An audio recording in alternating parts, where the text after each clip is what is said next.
Hey everyone, welcome back to my channel. I am excited once again to bring to you another shoe review. And what's super special, well, not that special, actually, quite frankly, how I ended up here is not very special, which we'll get into in just a little bit. It is exciting, I should say, because I am going to be reviewing what I am hoping is going to serve me as a recovery shoe. Now, I know what you're probably thinking. Why do you not already have a recovery shoe in your rotation? I'm like Will Ferrell from Talladega Nights when I just want to go fast. So I really don't have a recovery specific shoe. What I'm going to be trying today is the Saucony Triumph 23. I hope that's going to serve me as a solid recovery shoe that I can use when I need to do some easy miles. Naturally, I had to pick a neutral color because that's what I do. And she's so pretty, guys. This is actually not what I was expecting. Like, look at that color. I know it's a little dark here. Oh, that's pretty. I thought this was going to be more beigey. This is like a true taupe.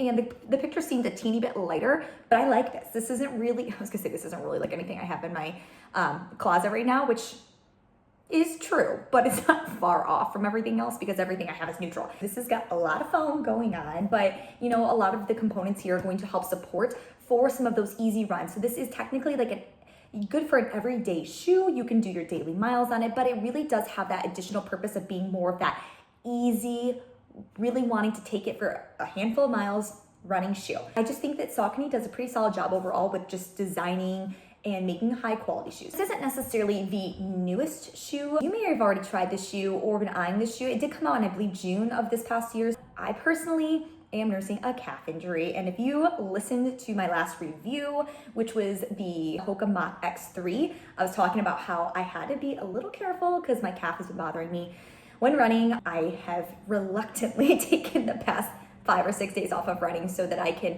work on more strength training, more mobility, more stability, all of those, you know, side things that you're supposed to be doing while training as well. And I am ready to do another run. And I need it to be an easy run, even though it's going against everything in my body to do that. But I wanted to try these out. I landed on the Triumph 23s just from doing some loose research on what's a good, easy running shoe that's not too heavy. It does feel like kind of a lot of shoe, but it's not aggressively heavy. The women's size 8 is 8.4 ounces and the men's size 9 is 9.2 ounces. I'm hopeful that this is going to be the driving factor to get me to slow down a little bit, but comfortably. I don't want to feel like I'm sinking into my shoe. I still want a responsive feel, and this is supposed to be a more responsive shoe, which I love. So having a little bit more of that higher cushioning, so it's like moderate to maximum cushioning, but also having that responsive propulsion feeling, that's gonna be fun for me. So I think that I can still have a fun, easy run. That's possible. I believe it. I believe it. We're gonna find out today though. This is a neutral support shoe. You've got a decently wide outer sole here. I don't feel there will be any stability concerns here. The heel collar is pretty stiff too. I would say that that's going to be another stability addition that, you know, again, for not being a stability shoe, it's pretty impressive here. I do notice there's quite a bit of foam on that back heel collar component as well. I've talked about this before and I don't always like too much. I think it does contribute to me overheating a tad on my run, but it is an engineered mesh upper, so it is supposed to be very breathable. So we'll see if this has any impact on me. It did for the Hoka Mach X3 a little bit, nothing crazy, but I did notice it. But for easy runs, I'm not overly concerned about that. If it is a little bit on the warmer side, I think it'll be okay overall. This foam is that power run foam. It is found in a lot of the different Saucony shoes. This is one of those foams that is made out of PEBA. It's supposed to be like that just right feeling, which I'm all for. You know Goldilocks and the Three Bears, where you're looking for that just right fit for the comfort of the bed, the temperature and consistency of the porridge. Well, what I'm guessing is the foam will be that Goldilocks-esque feeling. Hopefully, we'll see. Overall, it's supposed to really help with reducing that stress on the joints, which I'm in need of right now. This is a 10 millimeter drop, so this is on the higher end for shoes. I typically stick between a 6 and an 8, so for me, this is a little out of my comfort zone, but that's not a bad thing necessarily, especially because I'm looking for this to be a recovery shoe and taking some of that strain off of my calf muscle. I think this drop is going to suit me well. Now, the lower drop you go, the more work from your Achilles and calf muscles in general. Going up higher, you don't need to work those muscles as much. So they kind of have some reprieve. So I am excited to report back of how that goes.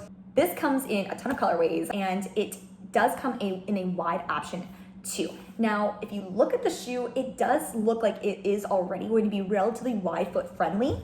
You can kind of see there the toe box is pretty forgiving. It does look like it could potentially run on the larger side. Like, just overall kind of analyzing the length out of the box, it does seem a teeny bit longer than maybe some of my standard true size 7 shoes. I am a typical size 7. The tongue here is pretty thick. Also concerning temperature-wise how this is going to feel. They did say that there is a new responsive sock liner here. Now, when I heard that at first, I'm like, what does that mean? A responsive sock liner? Like, when I think of responsiveness, I'm not thinking of sock liner.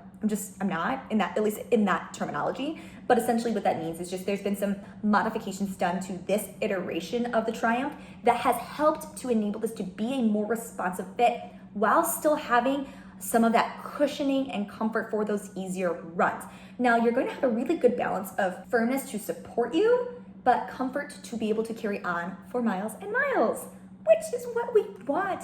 Yes. All right, everyone, now's the time. I'm going to take this for a run, and I'm so excited to say those words because I guess it's been 6 days since my last run, and I've been focusing on strength training. And we need strength training too, okay?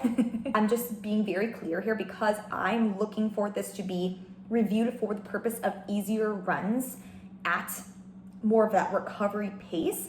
I'm not going to be going above 8 minutes per mile. I don't feel that that's going to be conducive for what I would use this shoe for. Hopefully be able to take it out for 3 or 4 miles. Pain-free is the goal, not just because I've been working hard on making these calves in tip-top shape. Stay tuned, I'll be back soon and we'll talk all about how the Triumph 23 performed for me. Okay, I am back from my run. I ended up doing just over 3 miles. I have a lot to say, but then also I'm at a loss for words, so not sure how that works out. My opinion may change as I'm talking through all the points, which seems ridiculous, but I want to give you my live thoughts just fresh off the run and see if anyone feels similar to me who has tried the shoe. Let's talk about just getting into the shoe. I was pretty accurate when I kind of guessed that the sizing was maybe going to run a tad big. When I did put this shoe on, I felt that it was almost a half size big. If you're in between a 7 and a 7.5, I would absolutely say and recommend sizing down to a 7. If you're anything that is consistent, I would say it is kind of up to personal preference whether or not you should size down. 100% do not size up. Definitely size down if you prefer a more snug fit. The lining of the shoe in general, though it's considered an engineered mesh, it's supposed to be relatively breathable. It actually has quite a bit of material here where I felt that even though there was a little bit more length than I typically like, I felt that I was still locked in due to the thickness of the overall upper. So something to keep in mind, I usually like my shoes to be somewhere between a half of a thumb and a full thumb's width in length, and it was a full thumb for me.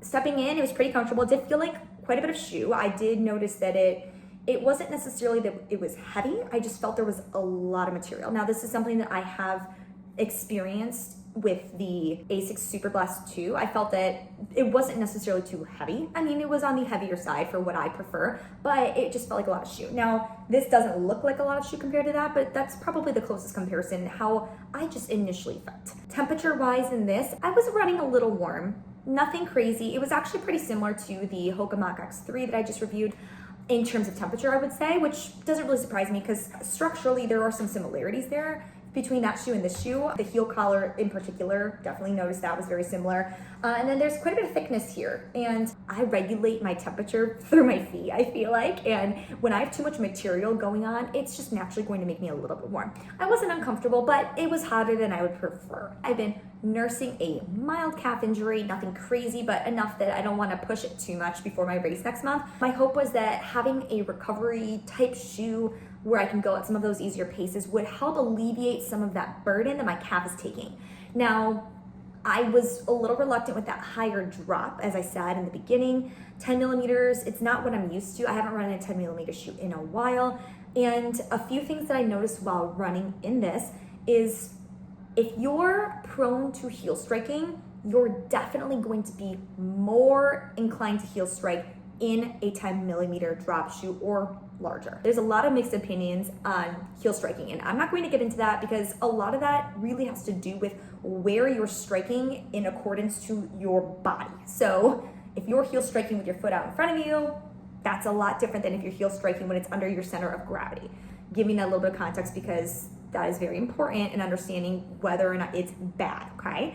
Now, for me, I am typically a mid striker. The fact that I was tending to almost heel strike in this shoe, I didn't love that. I was also noticing that I was starting to have some shin discomfort from running. Now, I think a little bit of that is due to the heel striking that I was experiencing, and also that kind of is a potential indicator that my heel was striking a little bit in front of my center of mass. That's not ideal. That's actually bad for you in a lot of circumstances. So I don't know. And I'm not sure, I don't feel that that's a normal practice for me. I think a lot of it has to do with just being a larger heel drop, that I was, again, more inclined to heel striking a little bit, and then also where my heel was striking. Part of it could have also been due to the fact that I was going at a slower pace than I am used to. And I know that when you're running at a different pace than what you typically run at, you know, you're maybe going to have some variance in your form.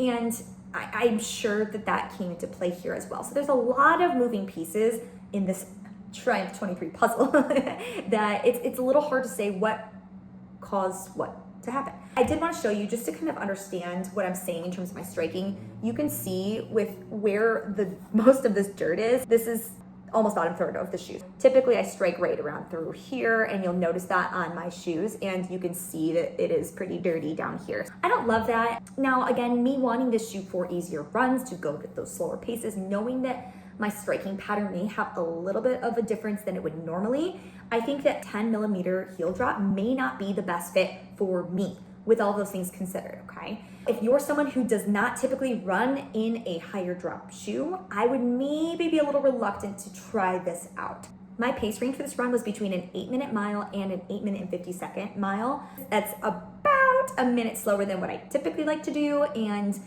it was good. I thought that the shoe did a really good job during that entire pace range. So I did a little bit of interval running within that range. I would run at one of my paces for maybe 1 to 3 minutes and then recover, go a little faster, then recover, so on and so forth.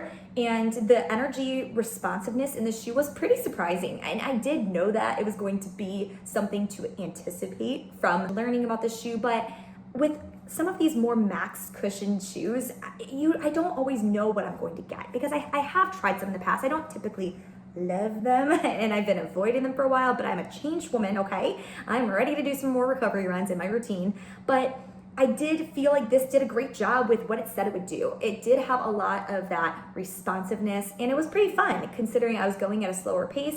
I did not feel that I was sinking into the shoe. Overall, I was pleasantly surprised with it. Let's go ahead and get into the ratings here, because I do feel that all of the things I'm going to cover, or have kind of already covered, are going to fall in those various categories. So I want to just dive into it and tell you what my final thoughts are here. Comfort. I'm going to go ahead and give this a 9.2. I did find this to be a very comfortable shoe for running. I had no pain in terms of my foot striking. I wasn't feeling too much of the road, so if you do like to feel the road, maybe consider a different option. But for what this is for, really racking up some of those miles at a slower pace, it did a good job. It was very comfortable. It fit very nicely, although there was a little bit more room than I typically like. Because of how much material was on the outsole of this shoe, it didn't feel like I was moving around at all. Although there was a little bit more material than I prefer in the heel collar and the tongue of the shoe, it still was comfortable. I didn't have any issues with blistering. Quality. I'm going to go ahead and give this shoe a 9.0. I feel that this is an overall very solid quality shoe. All of the little details are very nice too. I mean, if you just look at this, it's like a three-dimensional kind of logo here, which obviously has nothing to do with the overall performance of this shoe, but that's why we're in the quality section. It just is really nice and it looks great. It just feels like this is going to be something that you can take for quite a few miles. The foam composition here is solid. I felt very durable. I did not feel that I was having any fatigue the more I ran in it. Obviously, I was looking to achieve no issues with my calf, and I didn't really. The traction was great. There's quite the groove situation going on here, so definitely a very traction-heavy shoe, and I can appreciate that, especially if you are going to be running in wet conditions. Price point. So this shoe does come in at $170 US, and though it's pretty spot on with others in its category, I do feel that there's quite the range in this category. I mean, you can get a daily easy trainer from as low as like 140, 150, up to like 200. And it kind of, there's there are some shoes that can be considered more of those easy daily trainers or just a standard daily trainer that you can use for maybe something more like a tempo run. There's a lot of overlap in preference too. Because of that, this does kind of feel like it falls right in the middle. And I'm going to go ahead and give it an 8.9. Now, I do feel that it's a higher quality overall from my perspective. I think it is probably worth that price point. It's so hard for me to justify my recovery shoe being $170. That's where I get a little concerned, but the fact that I think this would last a long time is why I'm ranking it a little on the higher side, because I think you can get a lot of use out of this, and it's a relatively versatile shoe. Performance. I mean, it does what it says it could do. I would say this is a 9.3. I wasn't really 100% sure what to expect here, but I was very pleasantly surprised. I felt that there was so much energy return. It was responsive yet comfortable and cushioned. I didn't feel like I was sinking in. I felt that I was still propelling forward and I could pick up the pace a little bit, even within that slower range for myself, where I struggled with performance. And I'm not docking it here. Let me be very clear, is just that heel drop and what that heel drop did to me personally. I think it's just too high for myself. And for that reason, I don't love it. But I think that for somebody wanting an everyday shoe who does prefer a higher heel drop, I think it's great. I think it is very, very solid. What I would probably consider for myself is something in around like an 8mm drop. So still taking some of the tension off of my calves when I run, but not to the point where I'm starting to get into heel striking territory, just because that's not my normal, comfortable, regular running striking pattern. And I don't want to have such a difference in my shoes, in my rotation, that's going to be changing up my running pattern substantially. That's ultimately going to lead to other issues and ailments, and we don't want more ailments before a half marathon. That's not how we get a PR, guys. We're working for a PR here, okay? And because of that, is this a Thunderstruck shoe for me? I'm going to go ahead and say no. And that may sound crazy because I just gave this such high rankings, but I don't feel that this is a shoe I can keep. I understand I've only done one run, okay? I get it, but I don't really want to have to adapt my entire running pattern in order to accommodate a shoe. That's just not something that I feel is smart and long-term going to be a benefit for me. Remember, when I'm doing, is it a Thunderstruck or is it not? It's about the big picture, okay? I can still have something rated high, thinking more open-minded for all people and all types of runners. But if it's not something that's going to work for me for some very, very important reasons, then I can't give it a Thunderstruck, okay? And I'm bummed because it's very pretty and it was very comfortable. It had so much potential. What would make this a Thunderstruck shoe for me is dropping that drop by 2mm. And I think that I would be able to continue to keep my normal form and not have any of that shin pain that I was experiencing. And then of course, having a different striking pattern. I just don't think that that's beneficial for me in the long run. Get it? I would love to hear from you. What are some of your favorite recovery run shoes, easy run shoes? Please let me know. I would love to try them out. I'm desperate, okay? All right, well, until next time, thanks for tuning in. Let me know what you think of the Triumph 23. Talk soon.